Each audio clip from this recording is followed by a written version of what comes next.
Hello दोस्तों, कैसे हैं आप सब। एक बार फिर से स्वागत है आपका अपने यूट्यूब चैनल एनी एग्जाम में।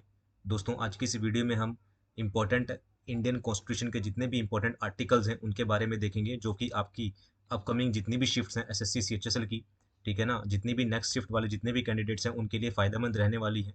क्योंकि आपको पता है कि आर्टिकल से भी यहाँ पर क्वेश्चन पूछे जा रहे हैं, ठीक है ना। तो जितने भी इंपॉर्टेंट आर्टिकल्स हैं या एक्सपेक्टेड जो क्वेश्चन हैं आर्टिकल से रिलेटेड, वो सारे इस वीडियो में देखने वाले हैं। और ये उन सभी कैंडिडेट के लिए इंपॉर्टेंट है जिनका अगली शिफ्ट में जो है वो एग्जाम है। तो नेक्स्ट शिफ्ट वालों के लिए जरूर देखेंगे और वीडियो का अंत तक जरूर देखिएगा। वीडियो पसंद आए तो इसे लाइक शेयर और सब्सक्राइब जरूर कीजिएगा इसी तरह की और वीडियोस के लिए। तो चलिए शुरू करते हैं, देखते हैं इंपॉर्टेंट आर्टिकल्स, एक्सेप्टेड आर्टिकल्स कौन कौन से हैं जो आपकी अगली शिफ्ट में पूछे जा सकते हैं। तो नीचे आते हैं, सबसे पहले क्वेश्चन पे आते हैं। कह रहा है कि during the emergency which fundamental right can not be suspended. कह रहा है कि आपातकाल के दौरान किन मौलिक अधिकारों को निलंबित नहीं किया जा सकता। तो यहाँ पर ऑप्शंस दे रखे हैं, तो किन मौलिक अधिकारों को निलंबित नहीं किया जा सकता। तो सही आंसर इसका जो हो जाएगा वो हो जाएगा ऑप्शन नंबर बी। आर्टिकल 20 और 21 जो होता है वो निलंबित नहीं होता, ठीक है ना। तो इसे ध्यान रखेंगे, पूछा जा सकता है। आगे बात करते हैं कि which article of the constitution deals with the protection of life and personal liberty. कह रहा है कि भारतीय संविधान का कौन सा अनुच्छेद जीवन और व्यक्तिगत स्वतंत्रता के संरक्षण से संबंधित है, ठीक है ना। व्यक्तिगत स्वतंत्रता के संरक्षण से संबंधित है, कौन सा आर्टिकल है वो आपको बताना है। तो इसका सही आंसर क्या हो जाएगा, ऑप्शन नंबर बी हो जाएगा। आर्टिकल 21 जो है हमारा protection of the life and personal liberty से सुरक्षा ये आर्टिकल डील करता है। आगे क्वेश्चन पे आते हैं। कह रहे हैं कि in the Indian constitution the violation of untouchability provision is mentioned in. कह रहा है कि भारतीय संविधान में अस्पृश्यता का उन्मूलन प्रावधान का उल्लेख डैश में किया जाता है। तो कौन से उसमें किया जाता है। तो इसका सही आंसर क्या हो जाएगा, ऑप्शन नंबर बी हो जाएगा, आर्टिकल 17 में। आर्टिकल 17 में ये बोला गया है अब अबॉलिशन ऑफ अनटचेबिलिटी यानी कि अस्पृश्यता का उन्मूलन का प्रावधान का उल्लेख है आर्टिकल 17 में। तो ये सभी उन शिफ्ट्स के लिए सभी इंपॉर्टेंट शिफ्ट जितनी भी आगे आने वाली शिफ्ट हैं एसएससी सीएचएसएल, ठीक है ना, एसएससी सीएचएसएल 2023 का जो एग्जाम हो रहे हैं 9 जनवरी से 9 मार्च से 21 मार्च तक, उन सभी शिफ्ट्स के लिए इंपॉर्टेंट है। जितना भी जिनका भी आगे अभी शिफ्ट्स जिनका एग्जाम अभी आगे होना है, तो वीडियो को अंत तक आपने जरूर देखना है। आगे बात करते हैं। कह रहा है कि which article of the constitution of India talks about the superintendence direction and control of election. Bharat के संविधान का कौन सा अनुच्छेद चुनावों के अधीक्षण, निर्देशन और नियंत्रण के बारे में बात करता है। तो सही आंसर क्या हो जाएगा, आर्टिकल 324, ऑप्शन नंबर ए से करेक्ट हो जाएगा।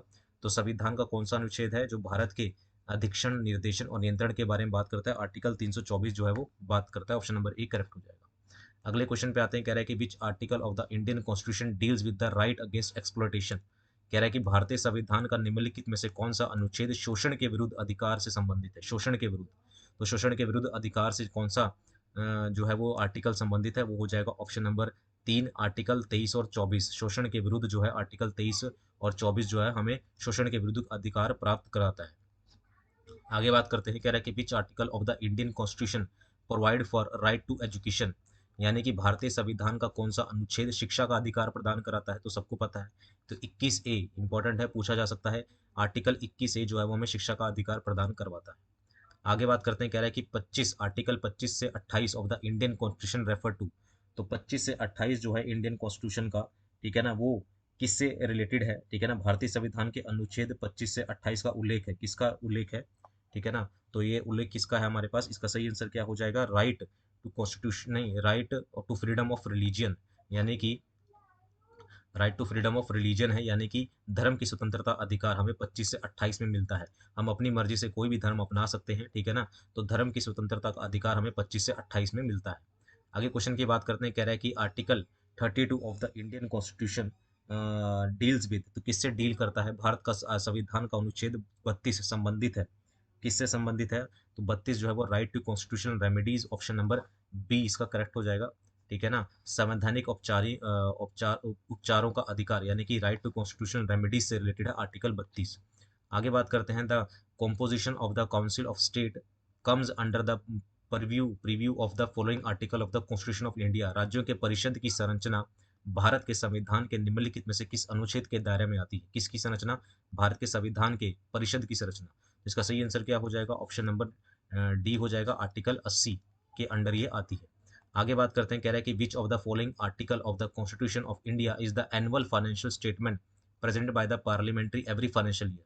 तो भारत के संविधान के निम्नलिखित में से किस अनुच्छेद के तहत प्रत्येक वित्तीय वर्ष में संसद में वार्षिक वित्तीय विवरण प्रस्तुत किया जाता है। तो इसका सही आंसर क्या हो जाएगा, यानी कि जो आपका वो आता है बिल, जो आपके वो आता है जो ध्यान नहीं आ रहा मेरे को, जो फाइनेंशियल स्टेटमेंट आती है इसे बोल सकते हैं, जो बजट आता है वो कौन से आर्टिकल में है, आर्टिकल 112 में है। ऑप्शन नंबर बी इसका करेक्ट हो जाएगा। ठीक है ना। आगे बात करते हैं, कह रहा है कि which of the following article of the constitution of India states that there should be a president of India. तो भारत के संविधान के निम्नलिखित में से किस अनुच्छेद में कहा गया है कि भारत का एक राष्ट्रपति होना चाहिए। तो किस में कहा गया ये, आर्टिकल 52 में ऐसा बोला गया कि भारत का एक क्या होना चाहिए, राष्ट्रपति होना चाहिए। तो गाइज अगर वीडियो पसंद आ रही है तो लाइक जरूर कीजिएगा, शेयर कीजिएगा और प्लीज चैनल को सब्सक्राइब करना मत भूलिएगा इसी तरह की और इंपॉर्टेंट वीडियोस के लिए। आगे बात करते हैं, कह रहा है कि under which article of the constitution of India can president of India declare the national emergency. तो नेशनल इमरजेंसी हमारे कौन से आर्टिकल में दी गई है, तो नेशनल इमरजेंसी हमारे 352 आर्टिकल में 352 में नेशनल इमरजेंसी का जो है वो प्रावधान है। आगे बात करते हैं, कह रहा है कि which of the following article of the constitution of India deals with the uniform civil code, यानी कि भारत के संविधान के निम्नलिखित में से कौन सा अनुच्छेद नागरिकों के लिए समान नागरिक संहिता से संबंधित है, यूनिफॉर्म सिविल कोड से संबंधित है। तो सही आंसर क्या हो जाएगा, ऑप्शन नंबर सी आर्टिकल 44। तो आर्टिकल 44 में यूनिफॉर्म सिविल कोड के बारे में बोला गया है। आगे बात करते हैं, तो article 76 of the constitution of India deals with the office of, भारतीय संविधान के अनुच्छेद 76 के कार्यालय से संबंधित है। ठीक है ना। आर्टिकल 76 जो है constitution of India deals with the office of the, कौन से 76 में किस कार्यालय के बारे में बोला गया है ये आपको बताना है। तो इसका सही आंसर क्या हो जाएगा, अटॉर्नी जनरल ऑफ इंडिया। तो इस ऑफिस के बारे में यहाँ पर बोला गया है कि भारत के संविधान के अनुच्छेद 76 में 76 के कार्यालय संबंधित है, कौन से, भारत का महान्यायवादी यानी कि अटॉर्नी जनरल ऑफ इंडिया के बारे में इसे बोला गया है। आगे बात करते हैं, कह रहा है कि which article of the Indian constitution provide for right to freedom of speech. तो भारतीय संविधान का कौन सा अनुच्छेद अभिव्यक्ति यानी कि बोलने की आज़ादी हमें प्रदान करता है, तो कौन सा है वो, आर्टिकल 19 है। आर्टिकल 19 हमें right to freedom of speech यानी कि बोलने का अधिकार हमें प्रदान करता है। Which article of the Indian constitution deals with the abolition of titles, यानी कि भारतीय संविधान का कौन सा अनुच्छेद शीर्षकों के उन्मूलन से संबंधित है, यानी कि आप कोई भी टाइटल नहीं अपना सकते किसी और देश से। तो कौन सा जो है वो अबोलिशन ऑफ टाइटल्स जो है हमें वो देता है। ठीक है ना, किस कौन से आर्टिकल में इसके बारे में दिया गया, तो आर्टिकल 18 में बोला गया है एबोलिशन ऑफ टाइटल, यानी कि अनुच्छेद शीर्षों के उन्मूलन के संबंधित है, कौन सा, आर्टिकल 18। आगे बात करते हैं, कह रहा है कि which of the following article of the constitution of India empowers the president of India to pardon in case punishment और सेंटेंसमेंट सेंटेंसेस। कह रहा है कि भारतीय संविधान का निम्नलिखित में से कौन सा अनुच्छेद भारत के राष्ट्रपति को सजा या सजा के मामले में क्षमा करने का अधिकार देता है।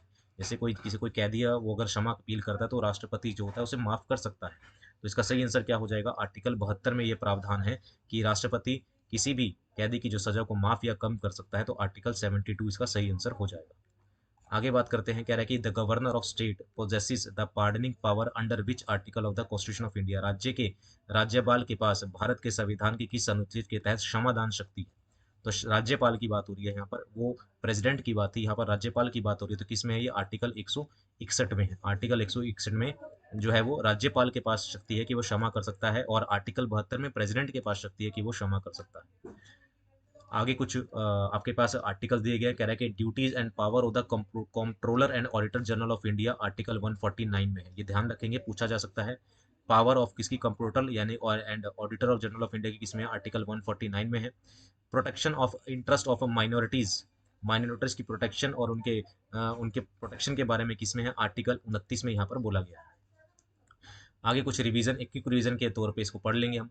आर्टिकल 18 में अबोलिशन ऑफ टाइटल्स है। आर्टिकल 21 में protection of life and personal liberty है। 52 में प्रेसिडेंट ऑफ इंडिया के बारे में बोला गया है। 53 में आर्टिकल 53 है executive power of the union, executive power of the union के बारे में है।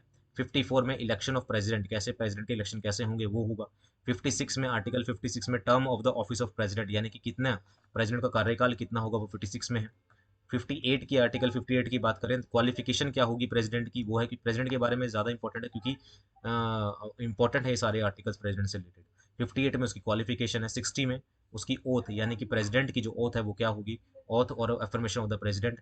61 की अगर हम बात करें तो आर्टिकल 64 में इम्पीचमेंट ऑफ द प्रेसिडेंट है, इम्पीचमेंट कैसे होगी। 63 के बारे में बात करें तो वाइस प्रेसिडेंट ऑफ इंडिया के बारे में बताया गया है। आर्टिकल 66 की बात करें तो इलेक्शन कैसे होंगे वाइस प्रेसिडेंट के, वो हैं। 67 में office of the vice president of India, और आर्टिकल 110 में मनी बिल के बारे में है। आर्टिकल 112 में एनुअल फाइनेंशियल स्टेटमेंट है, जो भी हमने करा था बजट जिसे आप बोलते हैं। आगे बात करते हैं, कह रहा है कि आर्टिकल 153 में गवर्नर ऑफ स्टेट है, आर्टिकल 152 में एग्जीक्यूटिव पावर ऑफ स्टेट है, आर्टिकल 155 में अपॉइंटमेंट ऑफ गवर्नर है, 56 में आर्टिकल 156 में गवर्नर का कार्यकाल यानी कि term of the office of governor है। 157 की बात करें तो उसकी क्वालिफिकेशन क्या होगी गवर्नर की। आर्टिकल 158 की बात करें तो condition of the governors office क्या होंगी कंडीशंस, और आर्टिकल 159 की बात करें तो ओथ और अफर्मेशन ऑफ द गवर्नर होगा। तो ये कुछ इंपॉर्टेंट आर्टिकल्स थे, तो ये आप याद कर लेंगे क्योंकि आपके आने वाले जो जितनी भी शिफ्टें हैं एसएससी सीजीएस सीएचएसएल 2023 की, उसके लिए इंपॉर्टेंट है, ठीक है ना। तो जितने भी कैंडिडेट जिनका भी एग्जाम आगे होना है या फिर कोई भी वनडे गवर्नमेंट एग्जाम है जिसमें जीके पूछी जाती है तो उसके लिए इंपॉर्टेंट है, ठीक है ना। उम्मीद है वीडियो आपको अच्छी लगी होगी, क्वेश्चंस अच्छे लगे होंगे। वीडियो पसंद आई है तो लाइक जरूर कीजिएगा, सपोर्ट कीजिएगा चैनल को, और वीडियो को शेयर कीजिएगा, और चैनल को सब्सक्राइब करना मत भूलिएगा, और बेल आइकन को प्रेस कर दीजिएगा। मिलते हैं इसी तरह की इंपॉर्टेंट वीडियो के साथ अगली पार्ट में। अभी के लिए इतना ही। Thank you.